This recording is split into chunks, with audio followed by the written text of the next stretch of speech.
negócio de Covid, de decreto, esse trem já está cansando a gente, né? Verdade. Mas fazer o quê, né? A gente tem que caminhar, tem que enfrentar as dificuldades, enfrentar essas situações da melhor maneira possível, pensando sempre, sobretudo, no bem-estar da nossa comunidade como um todo, né? Nós temos que pensar no bem da comunidade como um todo. Eu gostaria de esclarecer uma coisa, Fábio, antes, com relação, às vezes as pessoas nos questionam por que de seguir o decreto do governador. Primeiro, porque a instância, governo, ela está acima do município. Nós, municípios, estamos subordinados ao governo. Então, não tem como a gente andar na contramão daquilo que vem do governo.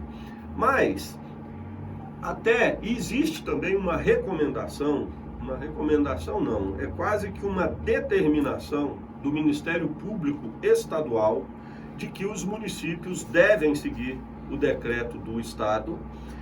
O que pode mudar é assim, o município pode ser mais rigoroso do que o Estado, mas o município não pode, num primeiro momento, flexibilizar mais do que o que está no decreto do Estado, sob pena de ser o gestor imputado a ele crime de responsabilidade, improbidade administrativa, responder judicialmente por isso. Então, só isso aí já seria, assim, um motivo para a gente ter esse respeito, vamos dizer assim, com o decreto do Estado. Além disso, nós, como município pequeno, os nossos recursos, eles são muito poucos, são restritos, mal dá para o custeio do nosso dia a dia. Então, a gente tem uma dependência muito grande do Estado, né? Se a gente entra num conflito agora, entra num enfrentamento com o decreto do governo, não está escrito isso em lugar nenhum, mas são coisas que fica assim meio que patente, meio que na cara, quando a gente está no dia a dia, nas conversas lá com as esferas do governo estadual. Por exemplo, nós temos que tocar o município, né? A gente está vivendo aí esse negócio de Covid, essa pandemia, mas as coisas não param. Eu estou cotidianamente em Goiânia, em contato com as secretarias, com as autarquias, com os órgãos gerais do Estado, buscando recursos. Por exemplo, aqui, vamos citar aqui 3 coisas que a semana passada que eu tive em Goiânia, que nós tivemos batendo firme e depende extremamente de uma boa vontade do governo.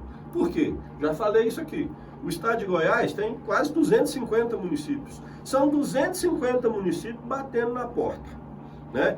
Você acha que vai ser bem atendido quem? Aquele que está peitando o governo ou aquele que tem assim uma convivência harmônica, uma convivência pacífica com o governo? Sobre o decreto, prefeito. Você acha que vai fechar? Como você adiantou, sim, né? Eu cheguei aqui um pouquinho atrasado porque ontem nós tivemos uma videoconferência com o governador, todos os municípios, todos os prefeitos. Nós tivemos essa videoconferência e o governador ficou de soltar o novo decreto hoje, no período da manhã ainda. Mas até 11h05, hora que eu saí da prefeitura, ainda não tinha saído o decreto. Mas nessa videoconferência de ontem, já ficou assim, bem definido, muitos pontos. O principal deles, não vai ter o fechamento por 14 dias, fechamento total por 14 dias, conforme era anunciado no decreto anterior. Tá? Isso por quê? Houve uma diminuição da pressão, da necessidade de leitos de UTI.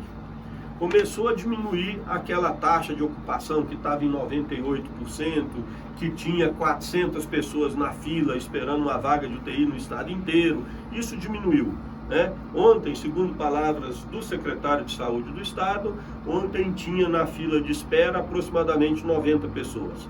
Ainda, claro que são 90 vidas que estão ali correndo risco. Mas diminuiu essa pressão em cima da questão das UTIs.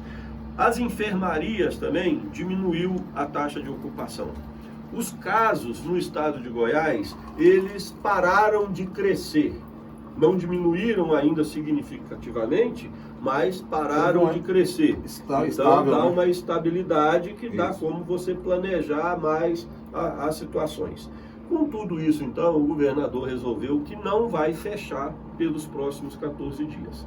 Mas vão sair ainda, dentro dessa conversa ontem, algumas restrições, alguns senões, né? Por exemplo, graças a Deus aqui nós não temos problema de shopping, nem da Rua 44 e nem de transporte público. Essas situações, elas vão ser tratadas assim com mais rigor, porque é onde, logicamente, existe pontos de aglomeração e que é o grande problema, né? Então, mas o comércio vai funcionar, as pousadas vão poder receber seus hóspedes, os atrativos vão poder funcionar, mas nós estamos aguardando realmente o decreto do Estado para a gente não fazer nada contrário ao que tiver estabelecido lá. Agora, eu volto a falar aqui, em outras situações a gente já falou. Não adianta nada disso, não adianta você impor medidas restritivas, não adianta você abrir ou fechar o comércio se não tiver a consciência de cada um.